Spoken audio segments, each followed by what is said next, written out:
special treat, you'll get a free trial of Skillshare Premium. If you want to break out of your rut by exploring a new skill and some more Kurzgesagt, give it a try. And we have something else to make your learning experience truly perfect, our new Ocean Explorer notebook. It has beautiful sparkly full lettering and 4 illustrated infographic pages inside, taking you on a journey under the sea. The perfect companion for all your note-taking needs. Designed and produced with love by the Kurzgesagt Merchbell. Everybody is familiar with the feeling that things are not as they should be. That you're not successful enough. Your relationship's not satisfying enough. That you don't have the things you crave. A chronic dissatisfaction that makes you look outwards with envy and inwards with disappointment. Everybody is familiar with the feeling that things are not as they should be. That you're not successful enough. Your relationship's not satisfying enough. That you don't have the things you crave. A chronic dissatisfaction that makes you look outwards with envy and inwards with disappointment. Pop culture, advertising and social media make this worse by reminding you that aiming for anything less than your dream job is failure. You need to have great experiences constantly, be conventionally attractive, have a lot of friends, and find your soulmate, and that others have all of these things and are truly happy. And of course, a vast array of self-improvement products implies that it's all your fault for not working hard enough on yourself. In the last 2 decades, researchers have been starting to investigate how we can counteract these impulses. The field of positive psychology emerged, the study of what makes life worth living, while cognitive behavioral therapy was developed to change negative feelings. Scientists began to ask, why are some people happier and more satisfied than others, and are there ways to apply what they're doing right to the rest of us? In this video, we want to talk about one of the strongest predictors of how happy people are, how easily they make friends, and how good they are at dealing with hardship. An antidote to dissatisfaction, so to speak. Gratitude. While gratitude may sound like another self-improvement trend preached by people who use hashtags, what we currently know about it is based on a body of scientific work and studies. We'll include them in the description. Gratitude can mean very different things to different people in different contexts. It's a character trait, a feeling, a virtue, and a behavior. You can feel grateful towards someone who did something for you, for random events like the weather, or even for nature or fate. And it's wired into our biology. How gratitude connects us to each other. The predecessor of gratitude is probably reciprocity. It likely evolved as a biological signal that motivates animals to exchange things for their mutual benefit and can be found in the animal kingdom among certain fish, birds or mammals, but especially in primates. When your brain recognizes that someone's done something nice for you, it reacts with gratitude to motivate you to repay them. This gratitude makes you care about others, and others care about you. This was important because as human brains got better at reading emotions, selfish individuals were identified and shunned. It became an evolutionary advantage to play well with others and build lasting relationships. For example, if you were hungry and someone else showed you where to find tasty berries, you felt gratitude towards them and a bond to return the favor in the future.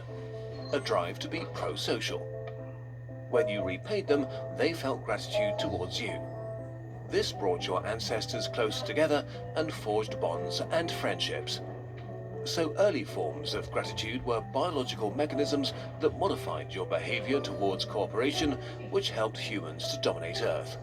But over time, gratitude became more than just an impulse to play fair. The consequences of gratitude. Scientists found that gratitude stimulates the pathways in your brain involved in feelings of reward, forming social bonds, and interpreting others' intentions. It also makes it easier to save and retrieve positive memories. Even more, gratitude directly counteracts negative feelings and traits like envy and social comparison, narcissism, cynicism, and materialism. As a consequence, people who are grateful no matter what for tend to be happier and more satisfied. They have better relationships, an easier time making friends. They sleep better, tend to suffer less from depression, addiction, and burnout, and are better at dealing with traumatic events. In a way, gratitude makes it less likely that you'll fall into one of the psychological traps modern life has set for you. For example, gratitude measurably counters the tendency to forget and downplay positive events. If you work long and hard for something, actually getting it can feel daft and empty. You can find yourself emotionally back where you started and try to achieve the next biggest thing, looking for that satisfaction instead of being satisfied with yourself. Or imagine being lonely and wanting to have more friends. You actually might have someone or even multiple people who want to hang out, but you might feel that this is not enough, that you're a loser and feel bad about yourself. So you might turn down their attempts to hang out and become more lonely. If you feel grateful for your relationships instead, you might accept invitations or even take the initiative. The more often you risk opening up, the higher the chance of solidifying relationships and meeting new people. In the best case, gratitude can trigger a feedback loop. Positive feelings lead to more pro-social behavior, which leads to more positive social experiences that cause more positive feelings. This is a common experience after serious hardship, like chemotherapy, for example. Life can feel amazing after a crisis is over.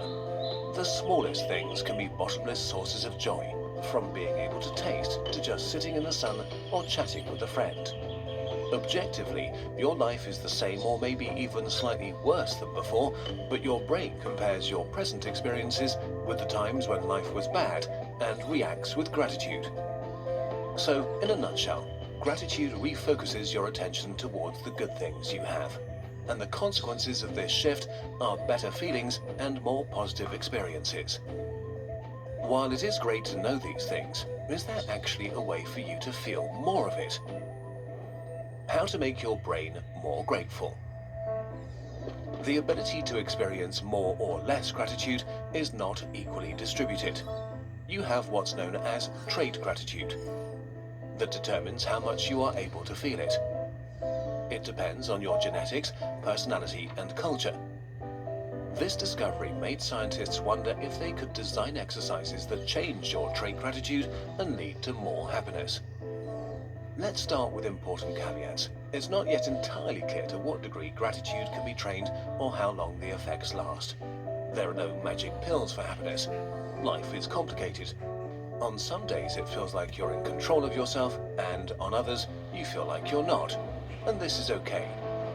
Also, sometimes pursuing happiness can make you more unhappy if you put too much pressure on yourself. Gratitude should also not be seen as a solution to depression or a substitute for professional help. It can only be a piece of the puzzle. It's not the solution to the puzzle itself.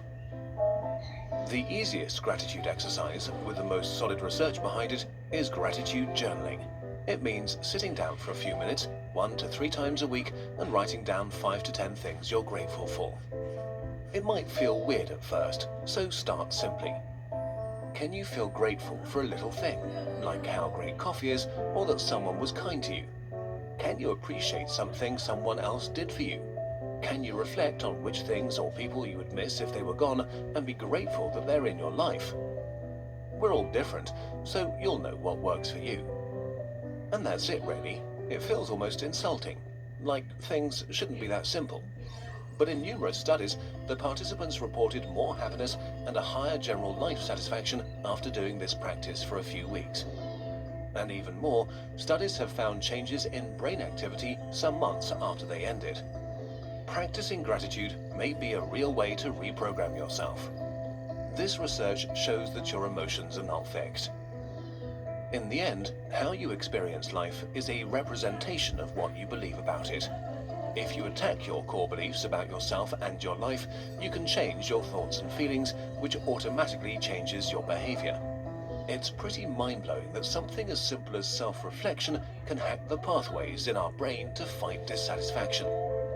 And if this is no reason to be more optimistic, what is? Being a human is hard, but it doesn't need to be as hard. And if you actively look, you might find that your life is much better than you thought.